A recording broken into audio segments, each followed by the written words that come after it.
Welcome back. I do believe it's time for more Dark Souls 3. We just defeated the cursed rotted Greatwood. You haven't given up yet. Then you're a brasher less than I thought. You can make better use of this. I don't need it. Not now I've flown the coop.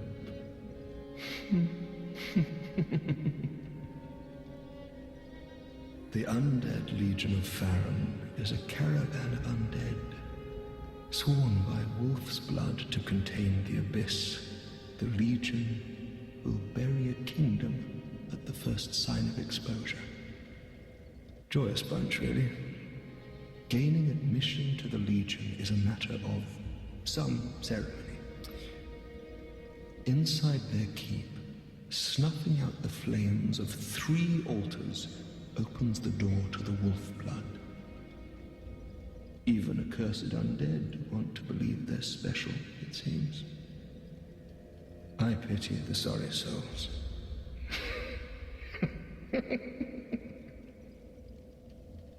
Gaining admission to the Legion, even I...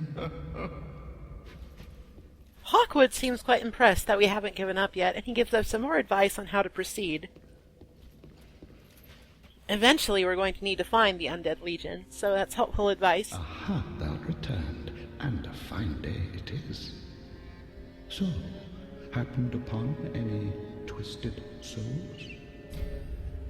We gave Ludleth the transposing kiln at the end of the last episode, and we have some more time now, so let's take a look at our options.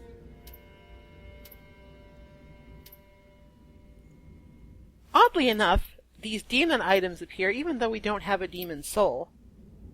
However, we can make some things out of the cursed rotted Greatwood soul and Vort's soul. His great hammer is far too heavy for us to use, so let's go with the ring. Do not be away over long. Boss weapons tend to be a little bit gimmicky. Some of them are quite strong, but a lot of them are fairly niche in application, if not out and out bad. Some of them are just bad. Hey y'all! Oh, our champion of Ash. Welcome back. I would do anything for my master. Just say the word. I'm just gonna go ahead and purchase this full greatsword while we're here. Be safe. Can't use it just yet, but it's good to have. I might forget it later. Heavens, she was already dead. Heavens, she was already dead. The next time you talk to Greyrat after giving him Loretta's bone, you find him curled up and largely unresponsive. He'll get better, but if you talk to him, you get an emote. Curl Up is, oddly enough, actually a fairly useful one. It greatly reduces how much vertical space you take up. Oh, Champion of Ash. Welcome back. I was not meant to be a firekeeper, but I am honored to serve you beside the bonfire. The gods are ever merciful. My gratitude lies with them and with you. I am yours now. Your wish is my command. As I mentioned earlier, Arena sells miracles, as well as this very handy Saint's Ring for a steal at 300 souls. In my home of Karim, I was a nun. I would be pleased to share the tales of miracles with you. Although, to be honest, I only know a few. But if I had a divine tome, I could tell you many tales and more. Oh, only I cannot see. Terribly sorry, but you'll have to find me a divine tome in Braille. Well, that might be a bother, but we'll see what we can do. For now, let's take a look at some of the miracles that she does have. Caressing Tears in particular will come in handy later. Heal is just a better version of Heal Aid. The journey, Champion of Ash. I pray for your safety.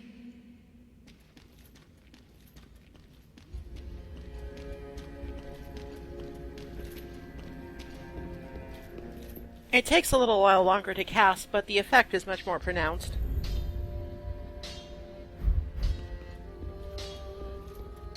Since we have some time, let's talk to Andre about infusion. Well, Matt, 'tis good to see ye in good health. What needs smithing this day? As he said before, infusion alters a weapon's properties. We can only do a few at the moment, but there is one that's very useful right now, and that is the raw infusion. Since we have a lot of raw gems for whatever reason, I'm going to go ahead and infuse the Astora sword with the raw property. This removes its scaling, but ups its base damage by quite a bit. Since we have very little in the way of physical scaling stats, and the Astora sword doesn't actually scale very well to begin with, making it raw is basically perfect. Forgive me, I don't want it. We lost about 7 damage from scaling and gained about 40 in base damage, so obviously, very good thing to do if you're going to use this weapon. Welcome home, Ashen One. Speak. Very well then taken.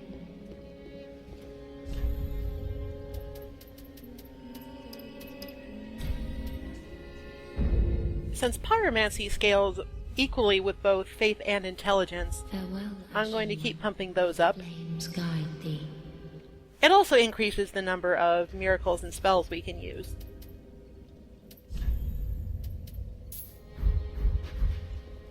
I'm going to switch out the stoneplate fire ring for the Saint's ring that we just got, and get an extra attunement slot.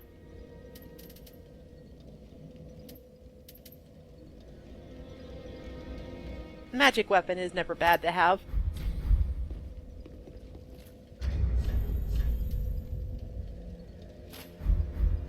Before we go off on our way, there are actually a couple more things to do in the Firelink Shrine area that I want to attend to before it gets much later.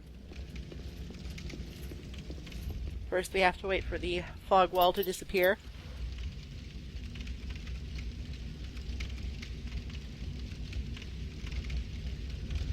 It's a bit excessive, but they basically put this into mask loading times.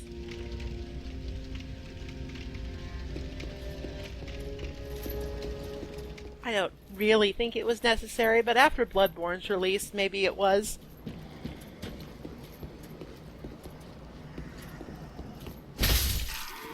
At any rate, our goal for right now is to say hello to the fellow that was standing to the upper left here.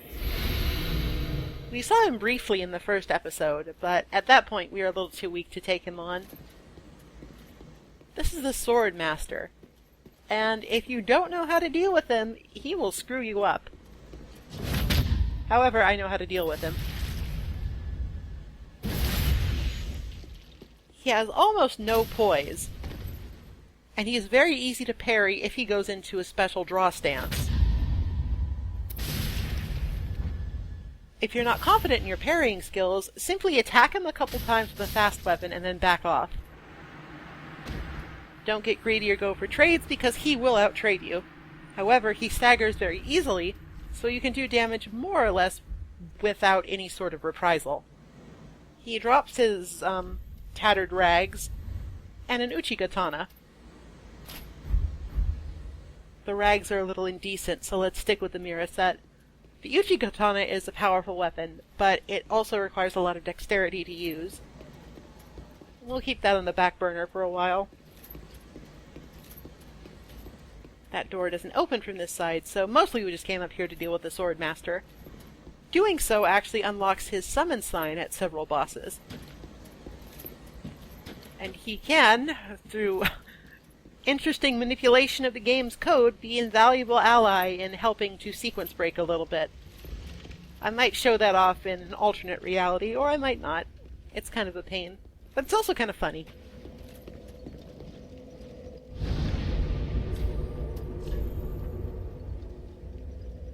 Either way, our business with him, for now, is concluded. The Master's attire is actually not as bad as it looks. It's very light, and having some armor is actually a lot better than having no armor at all. So if you're going for like a super mobile doesn't want to get hit fast-rolling kind of character, it's a good armor set to put on because it weighs almost nothing. Let's get to where we actually need to go. The Road of Sacrifices. We popped down here briefly after we met Sigvard. They're the same character. Come on, give me a break. But we didn't actually explore it until now.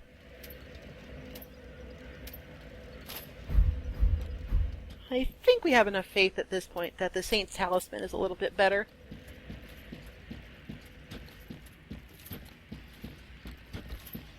The Road of Sacrifices introduces us to a new type of enemy. This is a Corvian. Corvians are quite cowardly until you corner them, at which point they will sprout wings and become very aggressive.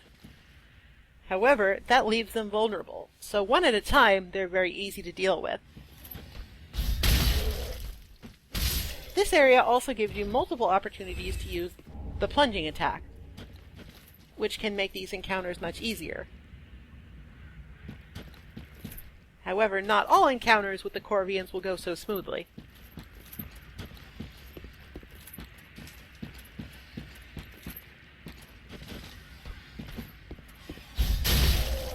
These particular enemies are wielding large knives.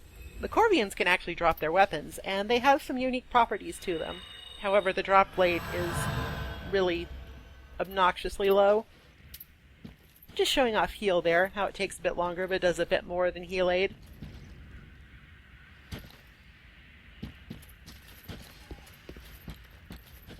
These two Corvians are wielding great scythe. These can also drop. We gave this Corvian a chance to attack because there were simply too many of them to take out all at once, and we can see that his movements are quite erratic. They don't do especially much damage all at once, but they can pile up pretty easily over time just because they attack very quickly. They also can inflict bleeding, so if you're not careful, you might end up taking a lot more damage than you bargained for. The final type of Corvian is the Storyteller. The Storyteller uses fire and poison spells, and also has a couple of unique abilities in relation to the other Corvians in the area. We'll see a bit more of those later. Needless to say, though, they are priority targets if you can get to them safely. Not always the case.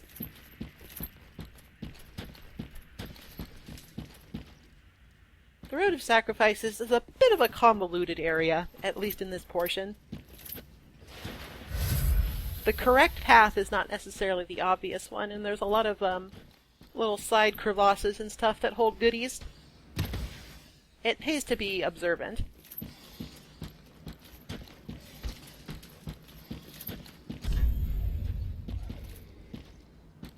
Not only because there are treasures, but also because there are powerful enemies. While not directly named so in the game, this is more than likely Maneater Mildred,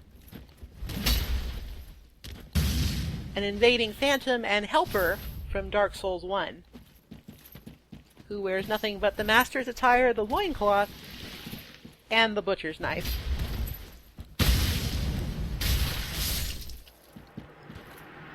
She can be difficult to deal with in close quarters, so luring her out into the open is always a valid strategy. For her defeat, we get the butcher's knife, which is a surprisingly powerful strength scaling weapon. It's about as fast as a straight sword, but it has a strength scaling, and it also has the secondary effect of restoring a little bit of HP on each hit. In contrast, we have the Brigand Twin Daggers, which, at the time of this recording, were in the running for worst weapon in the game.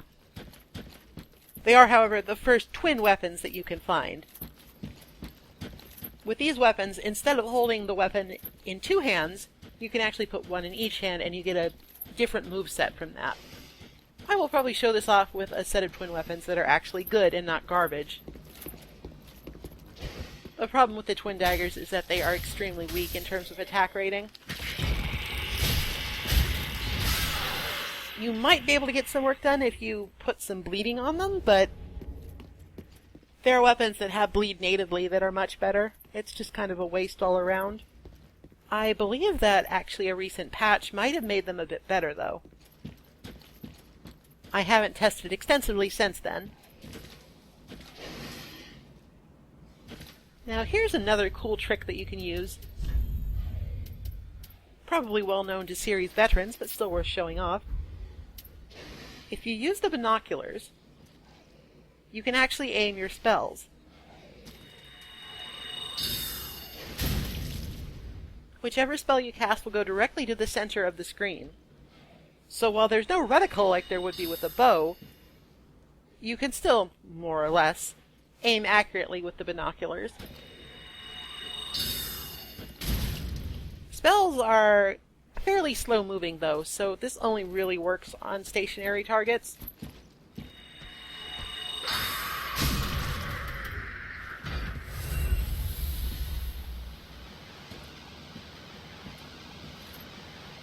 There's another storyteller up there, and he is quite intent on using his poison gas cloud. However, there are a bunch of Corvians to the bottom there, so approaching him directly would be dangerous, which is why we brought along Heavy Soul Arrow. Unfortunately, the storyteller is more than a little wise to that, and he uses his special ability. He'll scream out, and this will basically aggro all the Corvians in the area and make them transform into their aggressive state.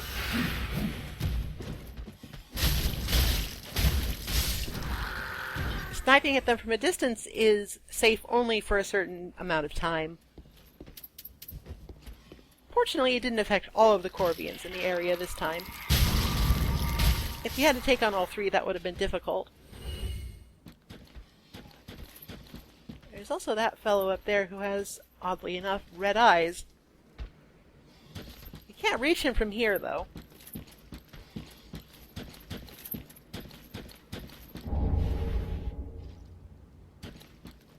Obviously, that must mean there's a secret pathway somewhere. And these signs left by other players are helpful enough to point it out. That's one of the big advantages to playing online.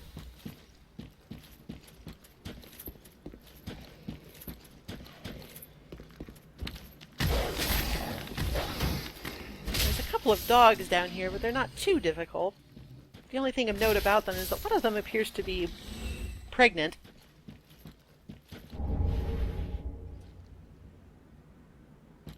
Our reward for coming down here are Morn's Ring and a Divine Braille Tome. We can give that tome to Arena and she can teach us new miracles, just like she said. This red-eyed Corvian is slightly stronger than the rest of them, but again, when you get them one-on-one, they are very easy to deal with because they take so long to transform.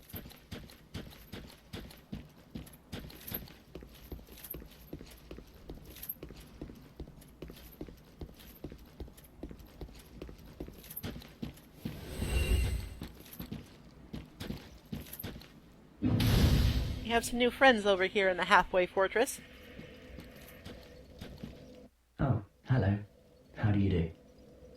I'm Anri of Astora, unkindled like you. This is Horace, a friend and travelling companion. Are you too in search of the Lords of Cinder? We're well along the road of sacrifices.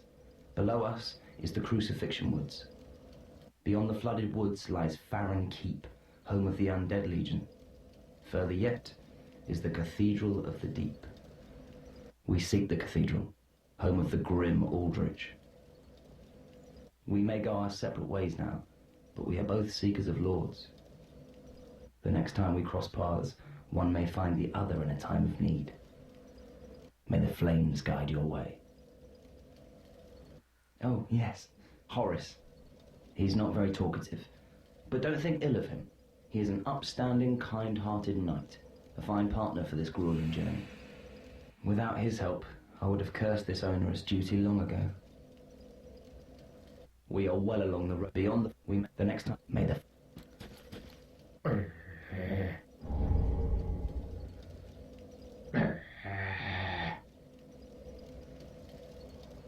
Not very talkative indeed. Horace the Hushed is good enough to give us the Blue Sentinels Covenant, though. This lets us become essentially what the Way of Blue summons. The player that comes in as a blue spirit to defend the host. When it decides to work, which is not usually ever. At any rate, Henri and Horace we will meet again later. And here's another new face back in the shrine. You're an unkindled, aren't you? I am Sirius, of the Sunless Realms, former servant of the divinity.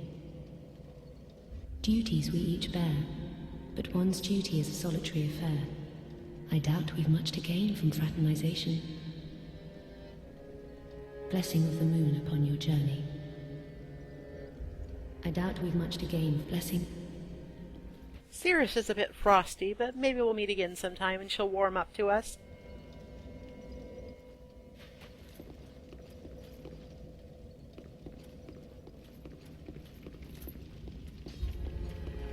Oh, by the way, since we're about to deal with miracles, Morin's ring is a ring that boosts the power of miracles. It's fairly simple, but it's very useful if you want to use miracles in an offensive capacity. We haven't actually found any offensive miracles yet, but they exist, I'm told. Oh, Champion of Ash, welcome back. Do you wish to hear a tale? You only have to ask. Oh, you've brought me a Braille Divine Tome. Now I can tell new tales of miracles. Tales of the greater miracles can be quite the epics. What fun we will have. By giving that tome to Arena, we have some new choices to look at, such as Medium Heal and Force. Force is the first miracle that you could really consider offensive. It does no damage, but it knocks people back a fairly good distance, so you can use it to knock people off ledges and stuff. Have a pleasant journey, Champion of Ash. I pray for your safety. There was another miracle unlocked by that tome, Tears of Denial, which are actually extremely powerful. However, we didn't have quite enough money to get them, so sometime later.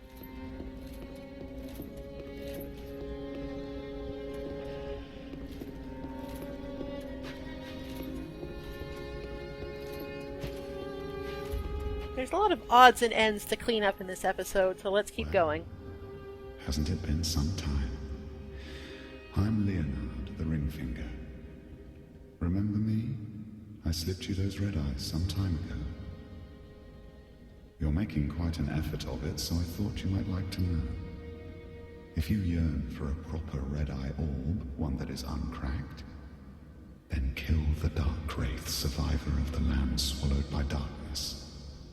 He has been a prisoner for many ages in the deepest cell in all Lothric. I can see it in your eyes. If you didn't invade, didn't pillage, whatever would you do?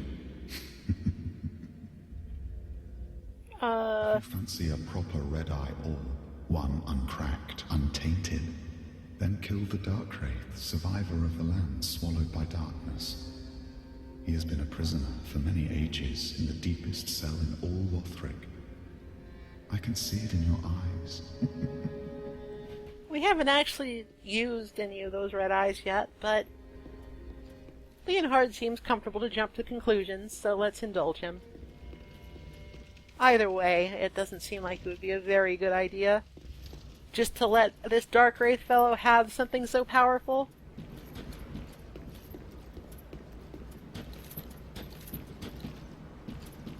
You can also occasionally find Hawkwood out here. The poor wretched souls, be they lord or legend, the curse shows no mercy. What a sham. The poor wretched souls, be they lord or legend, the curse shows no mercy. What a sham.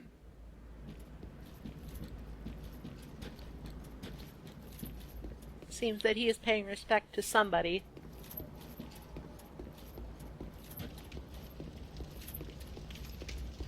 But for now, it's not really any of our business.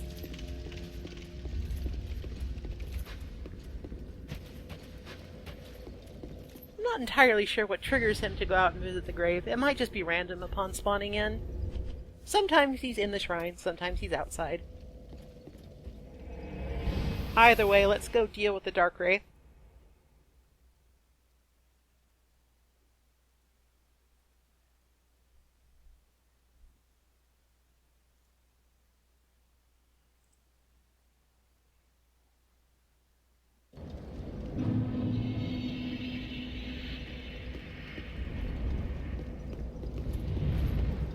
Just always I get a little turned around at this bonfire. I'm never quite sure which the way down is. One day I'll learn. One day. We've gotten quite a bit stronger since we've been here last, so even though the Lothric Knight is getting a few hits in on us, it's not a big deal. I haven't shown off very many, but that was just a weapon art.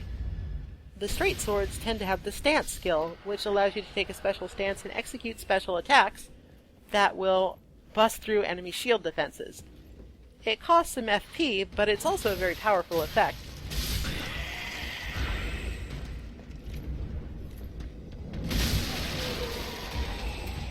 Even mostly physical-centered characters can benefit from leveling up attunement a bit. The extra FP is helpful. Some weapons have extremely powerful arts and some of them don't. It takes some experimentation to find out which ones are which.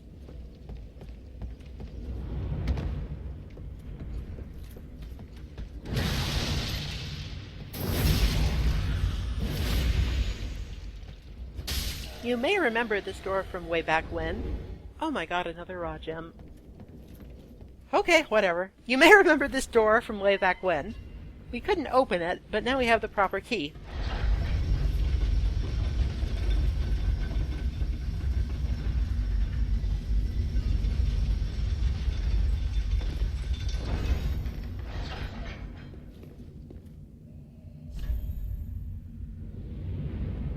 Oh, you scamp. There's nothing there but death. Then again, there doesn't seem to be much here but death either. The Dark Wraith, the only other person still standing, is quite the formidable foe. However, he's not paying much attention, so we can get a sneak attack in on him. Dark Wraiths attack quickly, they're powerful, and they're also one of the first enemies to really have a lot of poise. They also have a very dangerous grab attack that I only narrowly avoided. Fortunately, since this one is just sort of sitting there not paying attention, taking him out is not a big deal. The Lothric Knights, however, seem to have had some trouble. Then again, they did say he was the last surviving one, so perhaps there were more of them to begin with. Either way, the Red-Eye Orb is now ours, for whatever end we want to put it to. I might show off some invasions later if I'm feeling capricious.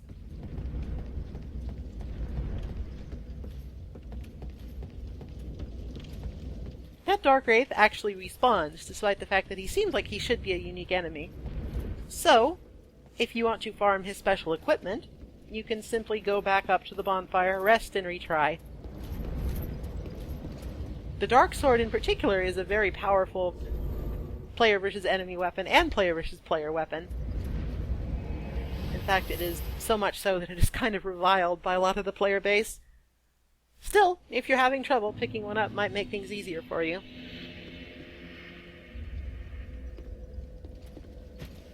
Either way, with those errands done, we're more or less ready to call it a day. Next time, we'll tackle more of the Road of Sacrifices, but first... Aha, you found a proper red-eye. Brilliant. I knew you were a dangerous woman. You have a gesture to get. Aid and pillage, all you like.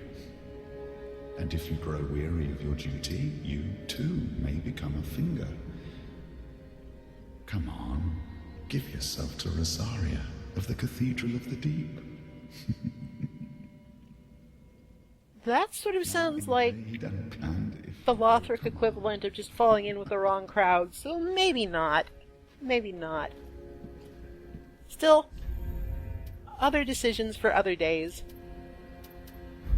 For now, let's say goodbye with a nice round of applause. Until then,